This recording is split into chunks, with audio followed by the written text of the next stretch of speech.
Alright, the dark, weird, and controversial artist Iceberg Tier 5. We're starting to get into darker territory. If you enjoy my videos over a meal, firstly, thank you. I take that as a compliment, but I'd advise against it for this and all future tiers, as we will be taking a look at some gross stuff, for lack of a better word. As for corrections to Tier 4, the main thing is one controversy around Bivsy Pop I missed. Apparently she drew relations of an inappropriate variety between animals and humans. Someone explained that the characters in her comic Zoophobia were technically human/furry hybrids that could switch form, and honestly, it sounds like the 300-year-old vampire defense, which we will actually be covering in this tier. I don't know, I'm mostly done with Bivsy Pop, but if you guys want me to review that comic in a future video, let me know in the comments. Also, there were a few comments in the last tier that were angry that I wasn't a full-blown liberal. Not a conservative either. Politics unfortunately came up a lot in the last tier, and it's an extremely volatile subject matter, but hey, you, dear viewer, and me, the creator, may not see eye to eye on every issue, but that doesn't mean we can't be friends. Used to be that way a long time ago, but times have changed. But that's besides the point. Just glad to put that tier behind us. Oh, and once again, it may appear I'm going out of order, but that's just a matter of certain entries needing certain words that you can't say something before like 2 or 2.5 minutes in on YouTube videos. We will cover everything. Probably still get demonetized. So without further ado, Tier 5. Oh, one more thing before we get started. I forgot to mention JoCat. There was an update to the JoCat situation. He came back to the internet, did a cute little drawing. I don't know, I like it. He's a Yakuza fan, so he's alright by me. But apparently people are accusing him of being a groomer and a PDF file because he drew this picture. I don't really see the logic in that, but whatever. Leave JoCat alone, man. Alright, for real. On to Tier 5. Alphonso Dunn vs. Jake Parker. This entry refers to a feud between content creator/artist Alphonso Dunn and Jake Parker. Jake Parker is known for creating the Inktober Challenge, an annual challenge amongst visual artists to create an ink drawing every day of October, usually coupled with an official prompt list. Side note, please watch my Inktober videos on this channel after this and hit like and subscribe. Anyway, this challenge has been running since 2009. However, 2020, in all its nightmarish glory, would see quite the shift in attitude to the challenge, and particularly Mr. Parker himself. Alphonso Dunn, for those who don't know, is a popular art YouTuber who creates videos mostly about pen and ink sketching. He's known for his very calm vibes and down-to-earth approach, so this whole situation really came out of left field. So, Dunn has a series of books on inking and was a fan of Parker in the Inktober Challenge. In 2020, Parker released a book about inking. Dunn saw this and cross-referenced Parker's book with his own, and he proclaimed plagiarism. Now, to anyone familiar with inking and inking techniques, it's highly likely that two separate books by two separate authors might share some of the same information. At first, people were in support of Dunn, but the attitude shifted when people realized that a lot of the same topics would be covered across various how-to-draw books. This also prompted several artists to create their own art-themed October challenge and spawned many knockoffs. It actually got kind of ridiculous that year. But over time, people's attitudes shifted against Dunn, and any potential lawsuit was dropped. It's a whole thing. It appears that Dunn and Parker never got to court, but I have a feeling they don't like each other. It was just a matter of someone seeing something that just wasn't there, just like those political entries in the previous tier. Anyway, that's the saga of Inktober 2020. Again, go watch my Inktober videos. Onward to an ancient and mysterious artifact, the Voynich Manuscript. The Voynich Manuscript is a historical artifact that's classified as an illuminated manuscript. These books are handcrafted and bound with hand-drawn illustrations and lettering. My personal favorite is the Book of Kells, but I'm getting sidetracked. The Voynich Manuscript, named for a Polish book dealer, Wilfrid Voynich, who acquired it in the early 20th century, has remained a mystery to this day. It is written in a strange language and has various illustrations of wildlife as well as diagrams that are not of this world.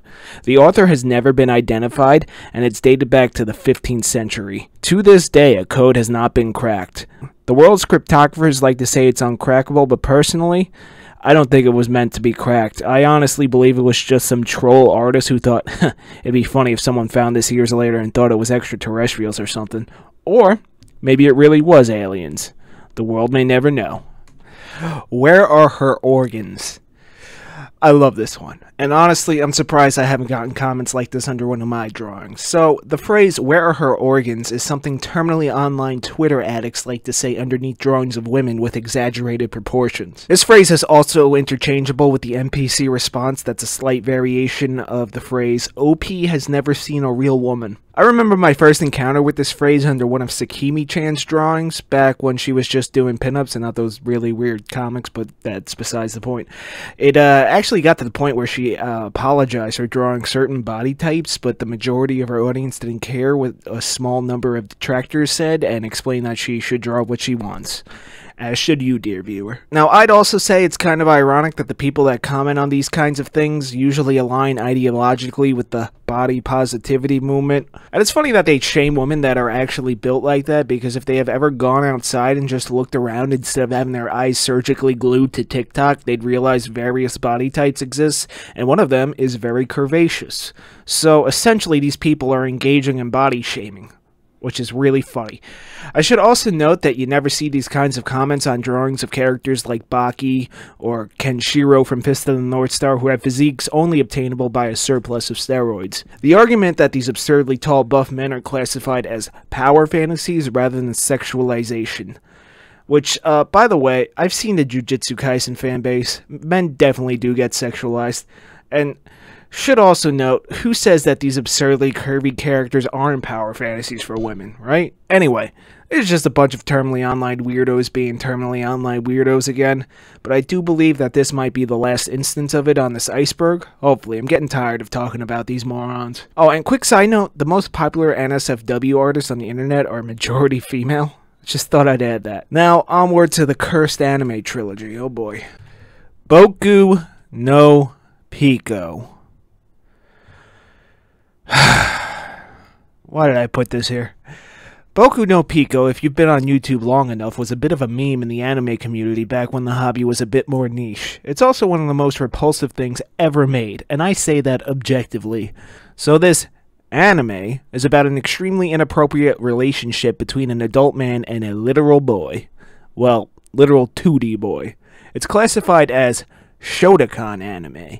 We will be discussing that term in more detail in a future entry in this very video, so stay tuned. It's explicitly sexualizing characters that are not adults, and that's no good. That's no good. Yes, I'm going to use that Sonic clip forever. Anyway, in 2016, it became a bit of a meme on YouTube, mostly due to PewDiePie doing a reaction video to it. Saying that Boku no Pico is your favorite anime is sort of one of those things that people say ironically to be edgelords, you know. Out of the three anime in this cursed trilogy, I find this one the most offensive. While Kite and Midori can be argued for having some artistic merit, this one was literally sold as smut to people that think the word map doesn't just mean the thing in the GPS. It's really gross and I wish it didn't exist. However, this also spawned one of my favorite Monkey Jones clips. Alright, 1 second here. B-O-K-U-N-O T-I-C-O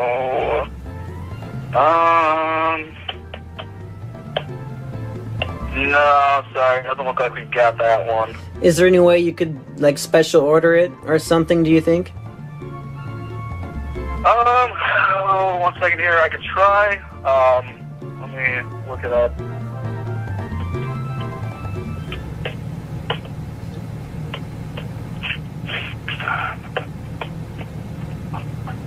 Fuck. Christ. No, we cannot order that one for you, sorry. Oh, okay. Thanks for your time. Have a great day. I miss Monkey. I know he's still on here, but it's not the same, man. Anyway, on to the other two. Kite. Kite is the only one of these three anime that I have seen. You may have seen the infamous clip where characters fall through like 3 levels. This one isn't quite as bad as the other two in my opinion. So, Kite follows the story of a character named Sawa who is orphaned and is taken in by a dude named Akai. She becomes an assassin and there's some other dude, and honestly, it's not very good story-wise. Does have some pretty nice art direction and some cuts like the aforementioned 3-level one. Yeah, I didn't really like it that much. Anyway, so this film was heavily banned because there are some naughty scenes involving Sawa who's canonically a minor. Oh, should also note that this is apparently Quentin Tarantino's favorite anime. I don't remember seeing any foot stuff in it. There's two versions of the film, one with the naughty scenes, one without it. I've actually only seen the edited version. Honestly, I really don't understand why this one was so controversial when there's so much stuff in anime out there being made to this day that's way worse. I mean, it's kind of mid in my opinion. I don't think it's that great. Anyway, onto an anime more known for being a TikTok trend. Midori. Midori, also known as Shoujo Tsubaki, is an anime that was banned in Japan. It tells a rather disturbing and upsetting story, so if you're not up for that, just skip to the next timestamp, but for those who are still here, the story follows a girl named Midori. Midori is orphan, a lot of orphans in this cursed anime trilogy, huh? Anyway, she ends up joining a freak show circus where horrible things happen to her that if I even try to sidestep and use alternate phrasing for, I will not just be getting the old yellow dollar sign, Mr. Red dollar sign will be making an appearance, and this video might even get age restricted. So, whatever you're thinking, yes, that does happen to her. It's awful. And you'd think there'd be a happy ending where she escapes, but the ending is rather ambiguous and open to interpretation based off of the synopsises I've read. I haven't watched it, like I said. And while I can say I kind of like the art direction, the content's kind of putting me off from giving it a try. This film falls under the category of Erogoro, which I covered previously. This film also happened to make its rounds on TikTok for some reason, and it's not as obscure as it used to be. If you really do want to watch it, and I recommend you don't, especially if you're sensitive to these awful subjects, yes, whatever you're thinking, it happens to her. It is available on the Internet Archive. I don't recommend it, and absolutely don't watch it if you're not of age. I'm not really sure if there's any real artistic merit to this one, or if the director was just trying to shock audiences. Well, he certainly got the latter since it ended up getting banned. Anyway, I think we're done talking about weeb shit. Now, time for a laugh, because we all could use one. Okay, time for a palate cleanser after all that cursed anime. This one is just kind of funny, honestly. 1000 Accidental Racism Incident. 1000, a premier YouTube artist, beloved in the community. However, he has a sinister secret. He's actually racist! No, not at all. Like, seriously, that's a bald-faced lie. No, he's not. So, in short, 1000 was working on his playing card set, which turned out great, by the way. I have mine right here. And encountered a mild hiccup. When he went to make the Spades suite of cards, he drew the King of Spades as a black guy. So, those familiar with the history of racial slurs brought it to his attention that in a different context, the word spade can be a derogatory term for a black person. Obviously not his intention. Yeah, it was just a bunch of nothing, but he did alter the card. Anyway, I don't know, I just found the situation a bit silly, and to be honest, we need a breather down in this tier. Anyway, back into the horror of it all. Gacha Life. Gacha Life, as the name implies, is a gacha game. If you're unfamiliar, it's the third worst game mechanic after procedurally generated levels and bad crafting systems. Yes, I said it. Anyway, gachas are where you use in-game currency, usually purchased with real-world currency, to pull the gacha for new characters. It's literally a slot machine, bro.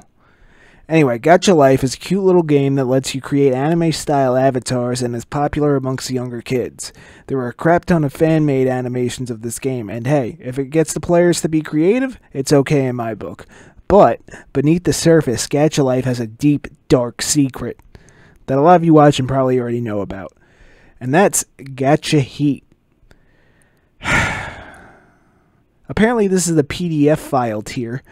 I am sincerely apologetic to 1000 and Maxime Taccardi, who we'll be talking about next. I didn't mean to put you guys here. It just sort of happened. I am so sorry. Anyway, what's Gacha Heat? Gacha Heat is awful. Just awful. Next entry. Maxime Taccardi and blood painting. Okay. I gotta stop using that joke. Anyway, Gacha Heat is a term referring to animations deliberately sexualizing these Gacha Life characters. Now, normally I wouldn't care. You know, Rule 34, all that. But the major issue is that the player base of Gacha Life is very young, and these videos are basically a whole other Elsagate scenario, where people are making degenerate content targeted towards people who are at an age where they should absolutely not be seeing that stuff. So yeah, that's Gacha Heat. Anyway, gacha games are ass. Play literally anything else. Bit of a shorter entry, and I know that's been a bit of a theme here today, but some of this info makes me feel like I need to take a shower at max heat and scrape my eyes out, but that's just me. Anyway, next was just more concerning than disturbing. Maxime Taccardi and blood painting. If you're particularly squeamish about blood, please skip to the timestamp for the next entry. For all who remain, let's get into it. Maxime Taccardi is one of my personal favorite artists. He's known for his very dark and visceral style and his heavy association with the black metal scene. It's highly likely if you're into black metal you may have come across his work. There's also something he's kind of infamous for, and that's his blood paintings. And now, if you're unfamiliar, you might be thinking that he's using something like pig's blood. Blood painting is nothing new, and I think even Jazza did a video painting with it. However, Mr. Taccardi likes to acquire his blood in a different way, and I do mean his blood. So, he draws it from his wrist. Yeah. Now, I've actually exchanged a few social media messages with Taccardi, and he's a perfectly normal guy. He just likes to take his art to the extreme, I guess. Now, he did do a video years ago about his process, but it has since been taken down with his entire first YouTube channel because of self-harm, probably. His music's pretty good if you're into black metal too, so check out his new channel and send him some love from me. Link in the description. I can't stop the guy from doing this, but I don't condone it. Like, not at all. Don't do that. It's painful too. Like, it's gonna hurt. However, if you're not grossed out by it, I think some of his pieces are badass. There are some other artists out there that paint in the same method, but again, I do not advise this practice. Let's talk about something a little weird and silly. GOAnimate. Oh boy.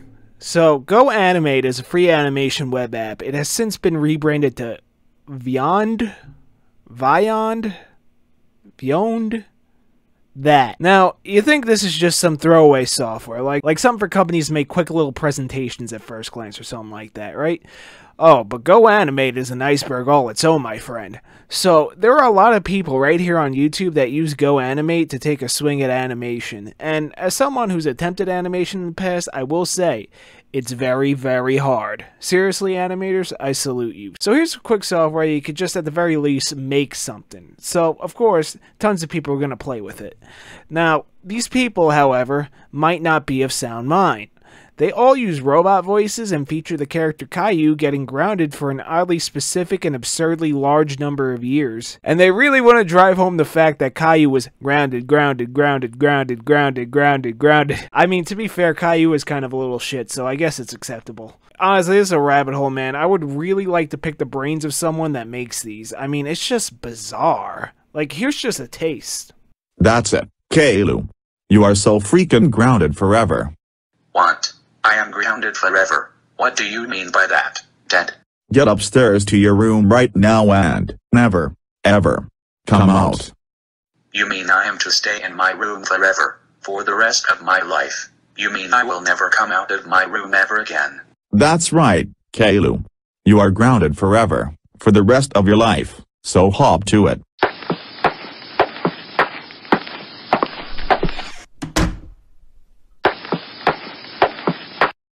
Life is so freaking unfair. And there's like millions more out there. If you make these weird Caillou gets grounded animations and you're watching this video, please leave some insight in the comments section. Like, I'm legitimately at a loss here. Like, what is this, man? Anyway, onto some gross shit. Lolicon art is gross. Next entry. Benthelooney. Speaking of lolicons. No, alright. Lolicon art, interchangeable with Shotacon art, are depictions of characters in a sexualized manner, and if you recall previously I said that NSFW art is fine. However, this one particular offshoot, in my personal opinion, is no good. That's no good. I told you I'd never stop using that clip. Okay, straight up. It's just drawings of little girls and boys, but the lolicons like to defend it by saying, it's actually a 300-year-old dragon or vampire or whatever. Look, man, you're a PDF file. Just admit it. Now, there are instances of adults looking childlike. There was a pretty viral story of a man dating a woman who looked like a child a while back. So it's not impossible for an adult to look like that, but let's be honest, the people that are into this aren't into adults. The characters depicted, despite being canonically a million years old or whatever, seemingly all have a tendency to still behave like children, so come on. And there was, of course, the infamous Shadman example, which I covered back in Tier 2. So, just for some historical context, I wanted to get a bit of info on the history of this, and I am definitely now on a list because of it. But for you, dear viewer, I will tell you, the word lolly is derived from the novel Lolita, which is somehow considered a classic, which tells the story of an inappropriate relationship between a middle-aged man and a young girl.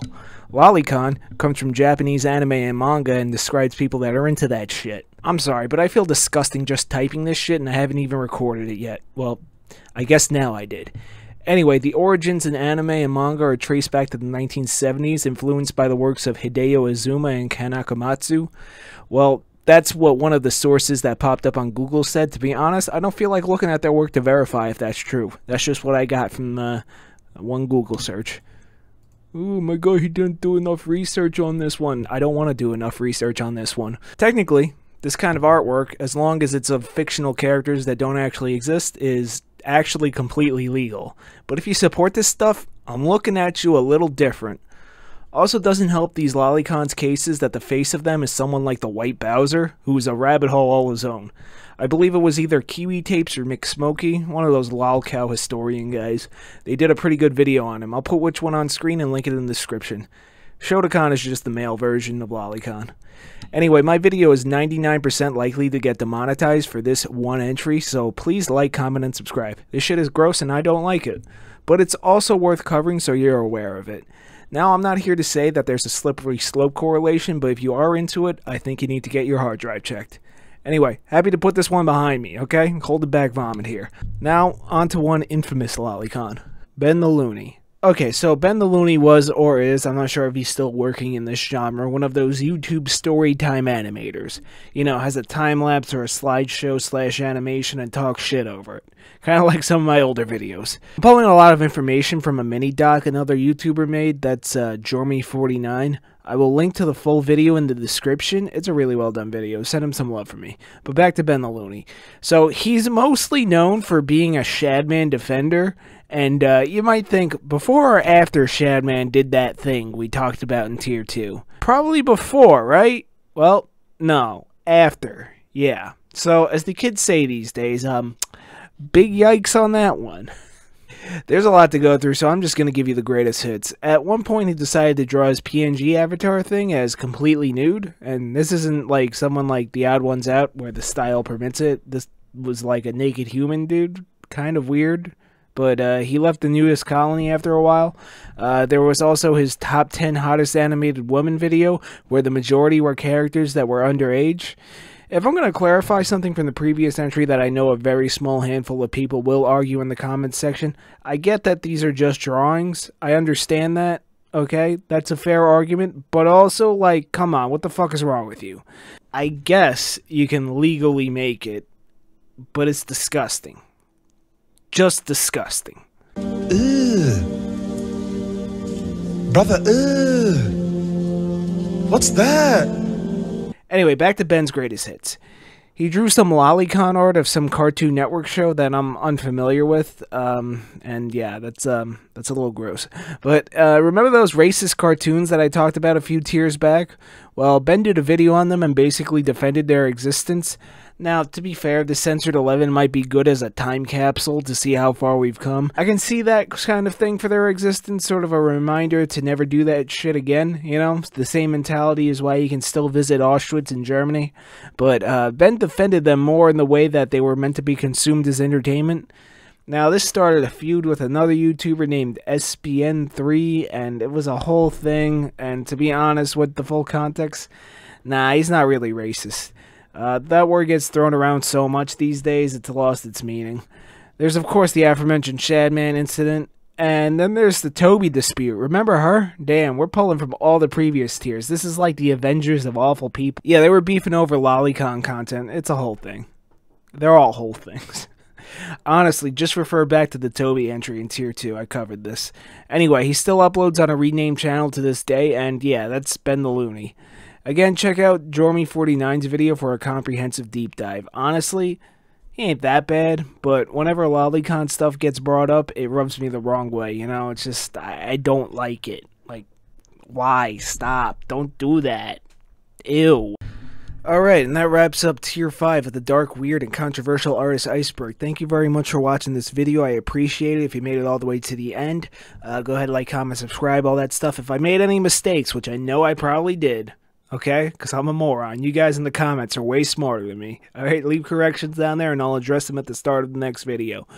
Sorry this one took so long. It was really a matter of the scripting and being grossed out by the research and being able to say the words the right way to stay on YouTube. And obviously, like, I'm not gonna lie, I want to keep the video monetized, like, come on. And yeah, I'll be back with Tier 6 and 7 in the same video, and that's gonna wrap up the main Iceberg, but there's also gonna be the bonus tier. Alright, which if you have any more suggestions for that, drop them down below. Oh, also, quick announcement, I made a Discord server, so if you want to, like, check that out and just engage with the community, share some artwork or whatever, just chat. I'll link it in the pinned comments, so check that one out. Alright, thank you very much for watching. I will see you next time.